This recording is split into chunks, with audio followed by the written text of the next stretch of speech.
Where were you going on this journey of yours? I was thinking China. China.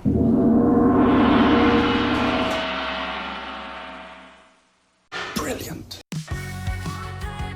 So, you are planning to chow down on some real dumplings, dim sum, and hot pot in this forbidden world. But your wallet doesn't want to get ambushed by those sneaky little street food assassins that strike in the shadows and catch you off guard. Maybe you like uploading a video of yourself grooving in a public square dance, but your phone's blocked by the Great Firewall from accessing YouTube. And now you're wondering how much to get that VPN. You even want to play a bold game of hunting affordable superfakes under the watchful eyes of a billion security cameras, but you end up stuck in some underground knockoff market where every sign is in English, and the vendors circle around every foreigner like sharks. It all brings us to these burning questions. How much does a China trip really cost, and how to make the most of every dollar? Don't panic, dear comrades. You've landed in the right video. Today, we are breaking down the real cost of traveling in China, from visas and flights to food, hotels, and even shopping. This guide is made for fancy light traveler, for those who want a little indulgence but still know how to budget. Mid-range explorer, for those who are most value-conscious and practical. Backpacker, stretching every last dollar like it's an Olympic sport. No matter who you are, just hit that subscribe button and welcome to the Middle Kingdom.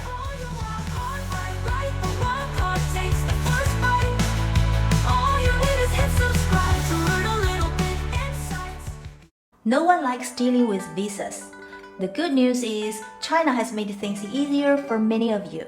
If you're lucky enough, your passport might qualify for visa-free entry, allowing stay for up to 30 days for free. And guess what? You are even cleared to conduct business or interviews while you are here.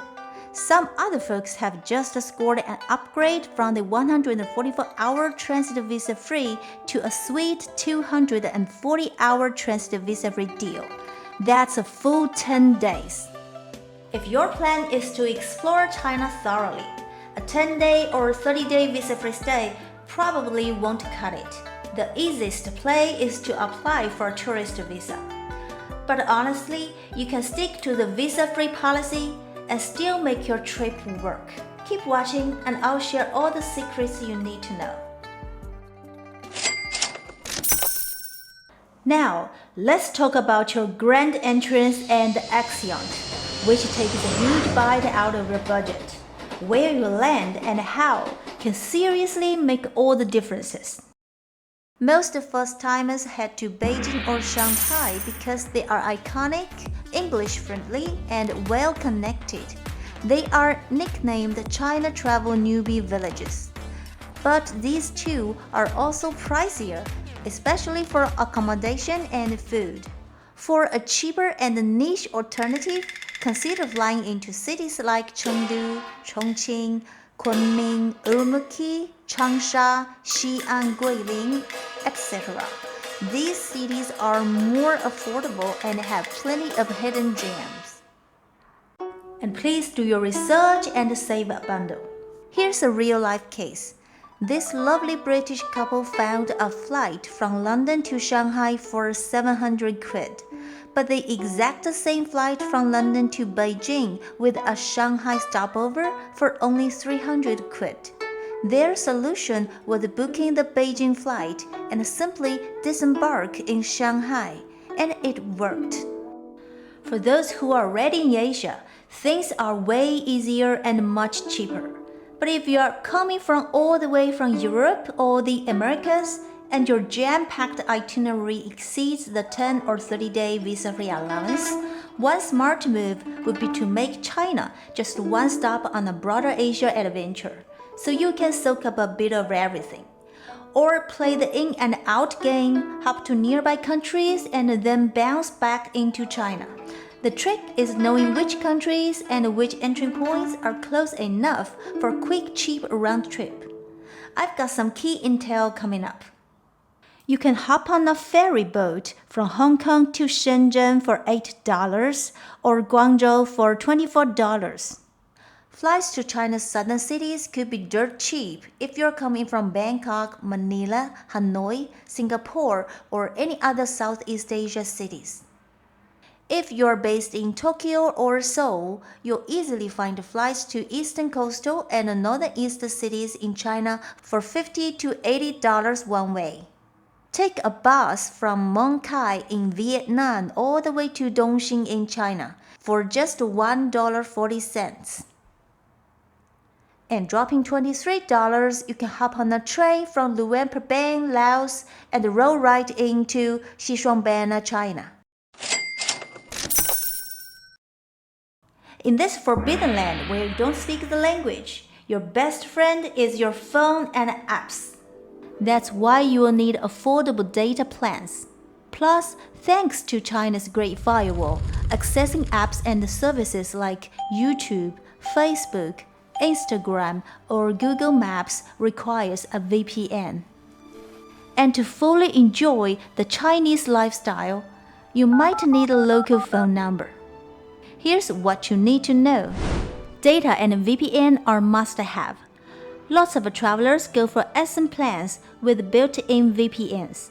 They are easy to set up and activate. Just keep in mind, you gotta grab those SIMs before you touch down in China. The local telecom companies here only sell physical SIM cards. Chinese phone number is not a must, but it's useful in some situations like verification codes. Many attractions bookings require local number validation. Contact. When buying stuff online, order food or DD taxi online, the delivery guy or drivers may need a number to contact you. In the wild areas with weak signals, you might need a local number for emergency calls, like 110 for police, 120 for medical. So, if you're traveling in a group or staying more than 15 days, consider having at least one person get a local number. You can pick up a tourist SIM card quickly and easily at airports or international train stations. They are a bit more expensive, but you won't need to cancel the service later. For a cheaper option, you can find regular SIM cards at local telecom shops in town. However, these require a deposit and you will need to cancel the service before you leave. You've officially touched down on the soil of the Red Land. Now the question is, how do you get around without overspending? In the big cities, subway is always your first choice. It is cheap, reliable, and extensive. Tickets start at 30 cents, and for as little as $1, it takes you 30 to 60 kilometers away. Shared bikes, perfect for short distance, super affordable, about 70 cents for 1 hour. Just remember to park them in the right spots to avoid extra charges. For e-hailing apps like Didi and AMAP, they are a steal. The base fare is about $1, and after that, you are looking at 20 to 35 cents per kilometer. So if you're cruising 60 kilometers in Guangzhou with Didi, it's gonna cost you between 11 to 15 bucks.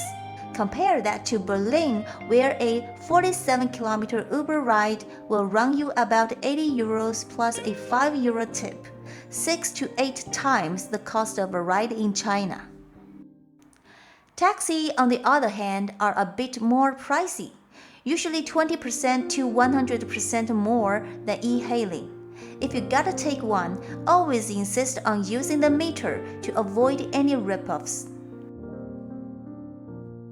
In the small towns without subway, rent an electric scooter at the price $1.5 per hour or $3 to $10 per day, or grab a Didi for longer trips.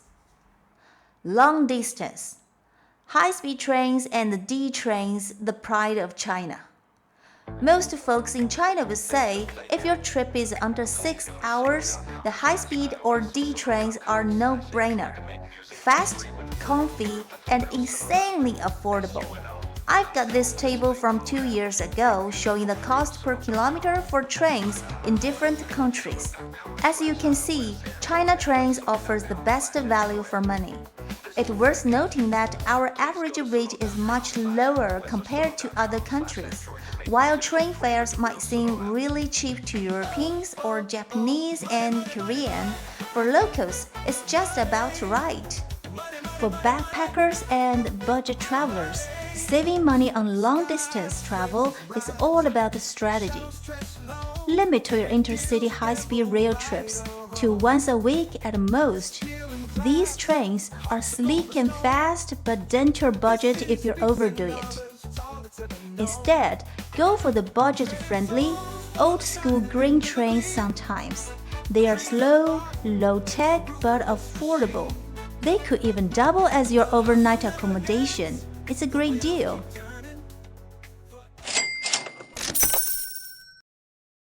Dear comrades, that's part 1 of your China travel budget breakdown. I'll be uploading part 2 soon, and I'll drop the link right here when it's ready. In part 2, we will dive into the juicy stuff: food budgets, accommodation options, having fun costs, shopping expenses, and most importantly, what you actually get for your money. Is a trip to China really worth this investment?